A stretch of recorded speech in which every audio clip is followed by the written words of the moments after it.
بیس په بیس یو سړی بدنامول دا بالکل دا ډېر زیات ظلم دی، دا جرم دی او دا د یو سړي سره دا ذهني طور ټارچر کول دي. دا افتخار چې کوم دی دا بې ګناه دی بالکل. بل زه به کونیان په بازار کې په قرآن باندې لاس کېږدم که زما د دغې څیزونو سره یا تعلق وي یا زه تعلق ساتم. موږ چې کله دا پوسټ وکړه نو ډېر پریشانه شو، ده تمرینګ هم وکړو او په دې دا ټوله علاقه ډېره خفه ده. په دې شته کې د ده په ځای بله تانې ته لاړ شم، جیل ته به لاړ شم. یو غریب سړی دی بچوله شی روړه ګټي بې مناسبه غونډه خبره دي چې موږ ته ښکاري نو.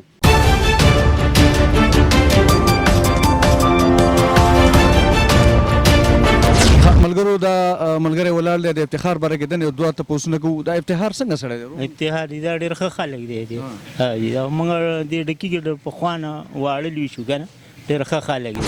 ټول دروغ وایي کوم ځای کې چې خرڅېږي هغوی ته څوک لاس ولې نه اچوي. راشه داسې ثبوت کړه د ده په ځای به زه تانې ته لاړ شم خو ته یو څه ثبوت کړه. او یو سړی په سړي باندې برناقه الزام لګوي چا له به میی نه پخ کړی چا څه به قرض نه کړی هغه زور به دې وباسي هغه خبره به راڅرګندوي چې دا کار کوي او دا کار کوي نو هغه دې ثبوت ته ورسوي په د دې شته کې د ده په ځای به زه تانې ته لاړ شم جیل ته به لاړ شم خدای دې پې شته کې. یو غریب سړی دی بچوله شی روړه ګټي ټیک شوه او دا خو دعوې پې تاسو کوئ نو دا خو تاسو زه به څه ویم نو بې مناسبه غونډه خبره دي چې موږ ته ښکاري نو او بچوله شی روړه ګټي. اوس خلک پې الزامونه لګوي چې دا پوډر او چرس او پلانکې او ډنګرې تاسو سره مرمت کوي نو بیا ټیک ده.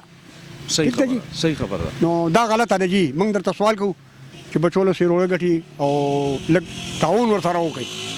ملګرو دا ملګري ولاړ دي نو دا د دې خبرې ګواه دي، څوک دروغ نه وایي. دا د کلي خلک دي او څوک په ایمان که څوک خپل ایمان تاوانوي. دا او دا خو مطلب دا دی موږ دلته ټیکسي کوو دی بازار کې د ډېرې مودې نه ده اټھل دی. الحمدلله دا خو داسې کاروبار دی چې د نه منشیاتو ته ضرورت شته نه بل څه ته ضرورت شته. ښه رش دی پې ښه هوټلې چلیږي د ځای کرایه پې نشته دی داسې څه مجبوره نه دی او الحمدلله ښه روغ سړی دی خانداني سړی دی د علاقې سړی دی او موږ یې پېژنو یار چې موږ مطلب دا پوسټ وکړه نو ډېر پریشانه شو او ده ته مو چې د خپل پوسټ وضاحت وکړه. د افتخار باره کې موږ دغه شوي راغونډ شوي دلته موږ افتخار باندې الزام لګي بې بنیاده پې لګي لکه افتخار خو خپل هوټل کوي دلته که نه موږ خو دلته شاته ډریوران یو موږ ته خو به دومره پته لګېدی چې لکه د افتخار یا غلط دی یا دغه دی موږ به په خپله تانې ته تللی وې. دا خو زموږ د کلي بدنامي ده خو لکه افتخار باندې دغه بې بنیاده دی. ټول علاقه بې خفه ده ټول علاقه نه ډکې خو بالکل مړ دی. قدرمنو د دې خلکو موقف مو واغست د دې خبرې تاسو واورېدې. تاسو بړکې وایي چې دا پروګرام د څه په باره کې دی او څه دپاره دی نو دا خبرې تاسو واورېدې. د دې نه پس راځو په تفصیلي پروګرام دپاره چې د دې کومې خبرې تاسو واورېدې د دې باره کې افتخار څه وایي او دا خلک څه وایي. مخلص یم او دا وخت په ډکي کې ولاړ یم شهریار فش سنټر کې د کوم مالک چې کوم د خدای نه پس دی هغه افتخار. قدرمنو زه دا یو خبره کومه چې دلته که څوک د خپلو بچو دپاره د رزق کوشش وکړي یا لږه غونډه کې منډه ترله وکړي یا لږ سټرګل وکړي او هغه خدای پاک یو ځای ته ورسوي نو دلته بیا داسې خلک یي دا خلکو برخلافي دشمناني دا خلکو خلاف داسې پروپاګانډه بیا خلک خوره کړي چېرې دا خلک واپس لاندې وغورځوي په دې خاطر چېرې د ده نه د بچو د رزق درک لګي او نه په خپله در په در شي او خاورې په سر دي شي. دا زموږ په پښتنو کې ښکاره پرته ده او دا یو څرګنده خبره ده. ملګرو زه خبره کومه څو ورځې مخکې د تورګل په نامه باندې یو پوسټ شیر شوی د دې افتخار په باره کې چې یاره دی دلته آیس خرڅوي دی دلته چرس خرڅوي دی دا کوي دی هغه کوي. نو نن د هغه خبرې د موقف دپاره زه په خپله راغلی یم دلته. دا د ده هوټل دی په دې کې د میان پخوي په دې کې د چرګان پخوي په دې کې چې څه قسمه خوراک تاسې وایي هغه به تاسو ته اني ټایم میلاویږي. تاسو په رب یقین وکړئ دا سړی چې سحر راشي نو دی د شپې 11-12 بجې دی کور ته ځي.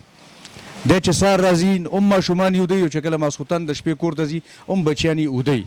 نو په داسې حالاتو کې به څوک څه چرس خرڅ کړي څوک به څه آیس خرڅي که څوک غواړي چېرې آیس چېرته خرڅېږي نو هغه تاسې ټولو خلکو ته معلومه ده ټولې میډیا ته معلومه ده چې آیس چېرته خرڅېږي او چرس چېرته خرڅېږي. زه به ورته په دې ډکي کې هم وښیم چې په کوم ځای کې خرڅېږي او څوک یې سپورټ کوي.